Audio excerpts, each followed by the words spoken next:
Welcome to the deep dive. Today we're digging into something pretty fundamental, I think.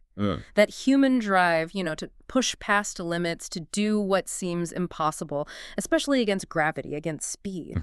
What makes someone chase records, perform these stunts where their life is, well, right on the line? Yeah. We're focusing today on the sources you sent over about two really extraordinary daredevils, Alex Harville and Vince Reffet. Their lives were just full of this boundless ambition, but sadly cut short in tragic flights.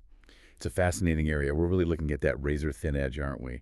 Yeah. Between a risk that's calculated, meticulously planned, and then ultimate tragedy. Exactly. We'll explore what goes into preparing for these huge feats, the mindset, the training, and also what happens when, physics just takes over. Right. So our mission here is to unpack these sources, pull out the key details, and walk you through their amazing careers, a bit about their personal lives, and, unfortunately, those heartbreaking final moments. Yeah. So get ready. We're going to explore some surprising facts, I think, and maybe gain some deeper insights into these tragic flights. Let's do it.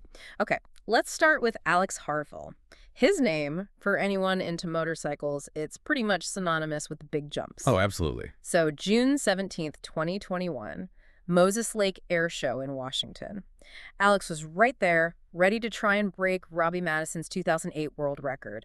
Longest ramp-to-dirt motorcycle jump. And that record was huge already, 351 feet. Incredible, right? More than a football field. He was aiming to just soar past that. And what's really compelling when you look into his story is the kind of lineage he was part of, almost this inherited spirit. How so? Well, born in 92, he was clearly looking up to the legends. You think Evil Knievel, jumping canyons, the Caesar's Palace crash back in 67. Iconic stuff. Alex idolized guys like Ryan Capes and Robbie Madison, too, the very guy whose record he was after that day. Wow. And his whole philosophy, it seems, was shaped pretty early on. Had a bad crash as a kid, shattered his pelvis. Yeah. Led him to this stark view. If you're not ready to die, you're not ready to live. He really seemed to live by that. And he backed it up. Didn't just talk the talk. He set records. Big ones. He certainly did. At just 19, May 12, 2012, smashes a Guinness World Record, flies 425 feet, ramp to dirt, at Toes MX Park. That blew the old record away by 65 feet. Just staggering numbers. Totally.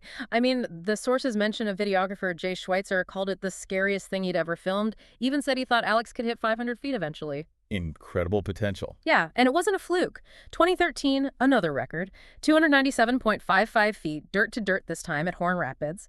This guy wasn't just a stuntman, he was a pro racer too.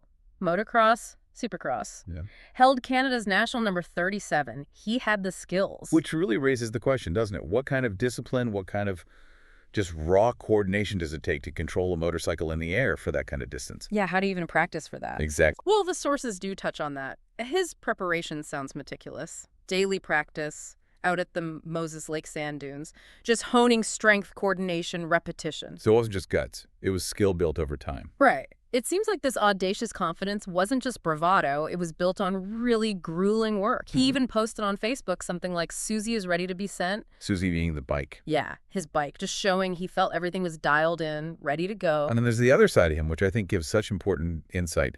Despite this incredibly high-risk career, he was a family man. Deeply devoted, it sounds like. Yeah. Worked on a farm near Othello, Washington. Supported his wife, Jessica Jonah. They'd known each other since middle school. Wow. And they had two young sons. Willis, born in 2016, and Watson. Gosh, born just in May 2021, only weeks before the accident. Oh, man, that's tough. It really is. Yeah. And it highlights this paradox, Yeah. How do families build a normal life around such extraordinary risk? Jessica apparently admitted his stunts were scary, obviously, but she trusted his expertise. For them, the abnormal kind of became normal. I guess it had to. It really speaks to the personal stakes behind the public spectacle. He even built a dirt track in their backyard for him and Willis to ride together. Sharing the passion.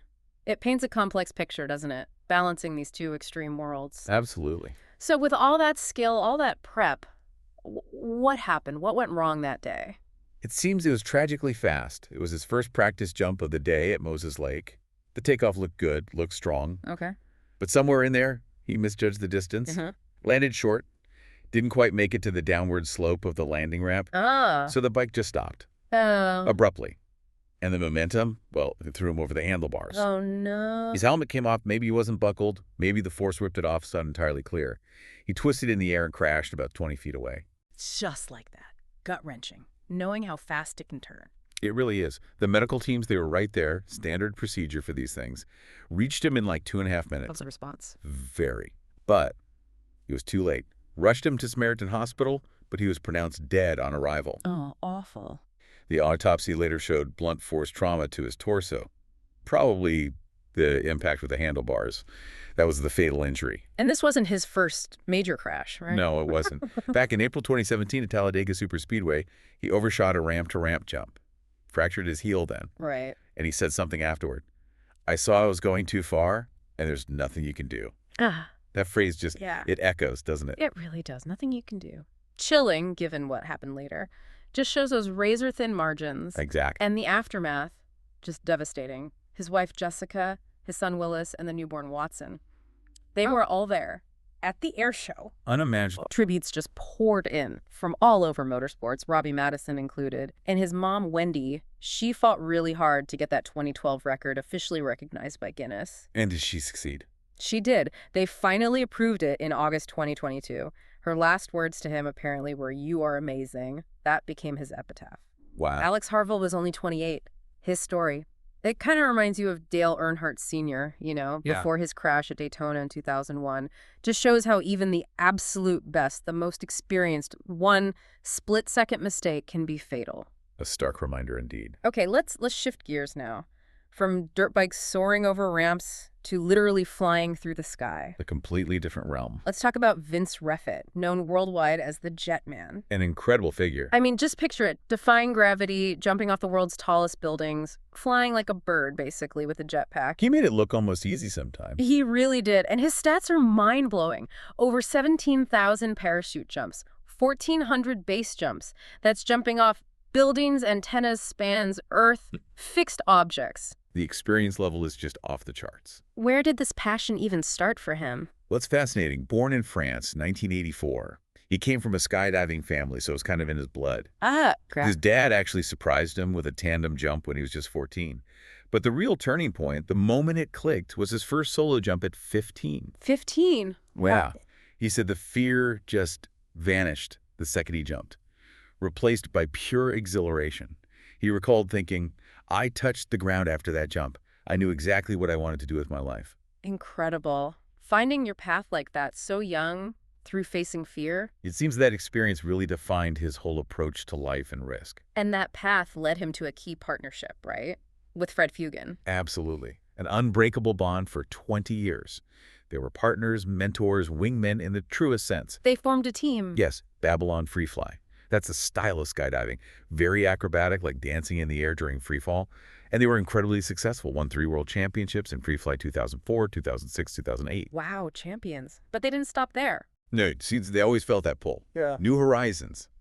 This drive for evolution is just constant with these guys. So what was next? In 2009, they went to Loic Jean Albert. He founded the Soul Flyers, a real pioneer in proximity, flying with wingsuits, turning the body into a high-speed glider, flying close to terrain. Okay. They basically asked to join his team. Yeah. And Loic's response was perfect. Of course, you have the spirit. Love that. You have the spirit. Yeah.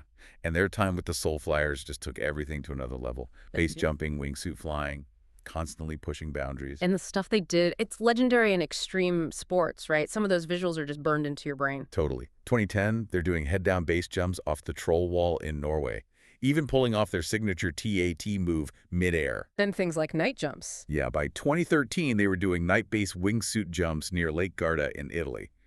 The footage, lit just by the moon, looked like sci-fi. Unreal. Just incredible. But those were almost stepping stones in a way. In a way, yes. Because the stunts that really made them global names were still to come. Like the Burj Khalifa jump. Exactly. 2014. Jumping off the tallest building in the world, over 2,700 feet. That took 3 years just to negotiate permission. 3 years? Yeah. They ended up doing 5 jumps in the daytime, 1 at night. The footage, over 33 million views on YouTube. Just spectacular. But for them, It wasn't just about the record. They said it was pure enjoyment, that feeling of freedom. And they didn't stop pushing altitude either. Not at all. Same year, 2014, they jumped from 33,000 feet. 33,000, that's airline altitude. Pretty much the edge of the atmosphere without needing pressurized suits, minus 58 degrees Fahrenheit up there. Insane. Vince described it as 7 minutes of total concentration are followed by 2 hours of euphoria. Gives you a sense of mental intensity. Wow. And then the plane stunt. Re-entering a plane midair. Ah, yes, 2017. That was a dream for Vince, a tribute to Patrick the Garden who pioneered the modern wingsuit. How did they even train for that? 4 months of intense training, 100 test flights. Then they did it.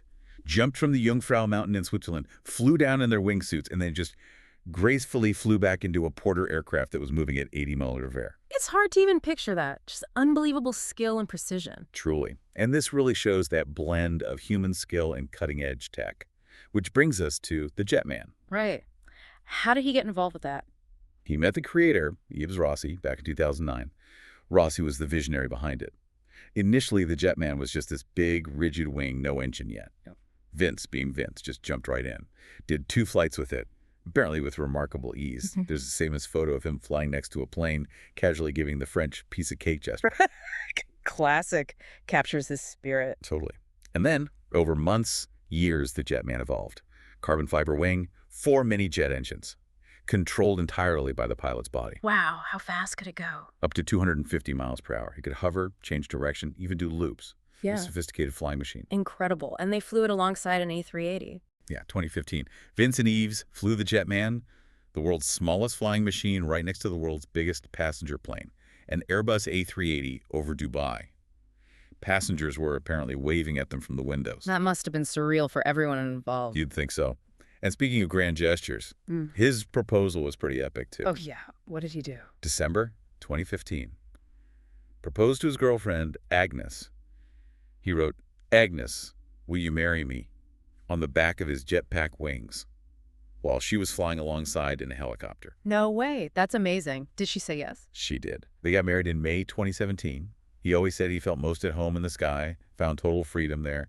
Told the AP in 2015 with the jetpack, "I can fly like a bird." Such passion. But Yeah. it was the Jetman itself that led to the tragedy, wasn't it? Tragically, yes. Yeah. November 17, 2020. He was doing a training session out in the Dubai desert. What was the goal of the training? They were simulating a ground takeoff, then navigating a triangular flight path, and practicing a jet-powered landing onto an 800-foot platform. They knew the risks of flying lower, around 800 feet. They discussed it. And they had a backup. A pyro-rocket emergency parachute designed for fast deployment if things went wrong. A safety measure. A critical one. So the engines roar, Vince takes off, but almost immediately, something went terribly wrong. What happened? Helmet cam footage captured it. He lost control, went into an uncontrollable backflip. Now, backflips weren't totally unusual with the wings, but they could normally correct them by thrusting forward. But not this time. This was different. Those corrections usually happen at much higher altitudes, more time, more space to recover. At 800 feet, the margin for error was virtually zero. And the parachute, the emergency one. And here's the heartbreaking mystery.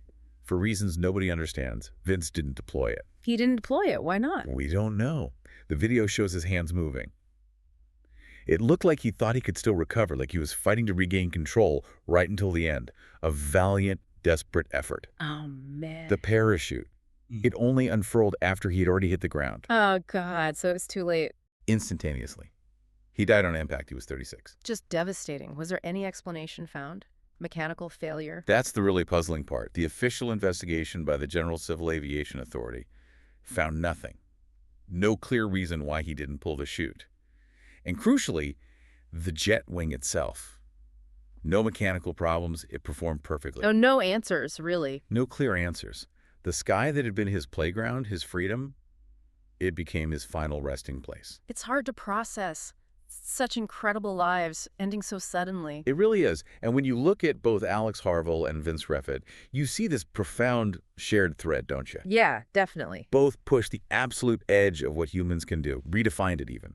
Both meticulous planners, intensely driven, searching for mastery, for that feeling of freedom. It seems for people like them, it's more than a sport. It's fundamental to who they are. Exactly. That pursuit becomes an expression of their very being. And their stories, they really make you think about our own relationship with the limits, right? The sources hint that maybe it's not just about the adrenaline. Maybe it's a search for absolute freedom, finding control in these really unpredictable places, which leads to the question, why are we so drawn to this? Why do we, as an audience, watch and root for them, knowing the risks are so incredibly high?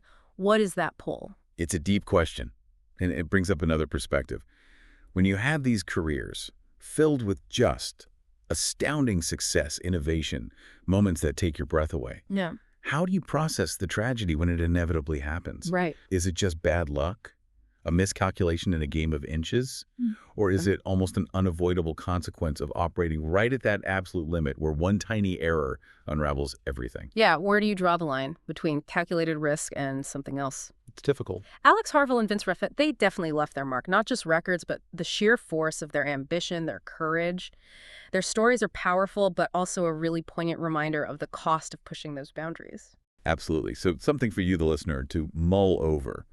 Both these men were at the absolute peak, top of their game, best equipment, years and years of training. Yet in both cases, one critical moment led to an unrecoverable disaster. So in these extreme sports where the margins are just so thin, what do you think really separates success from tragedy?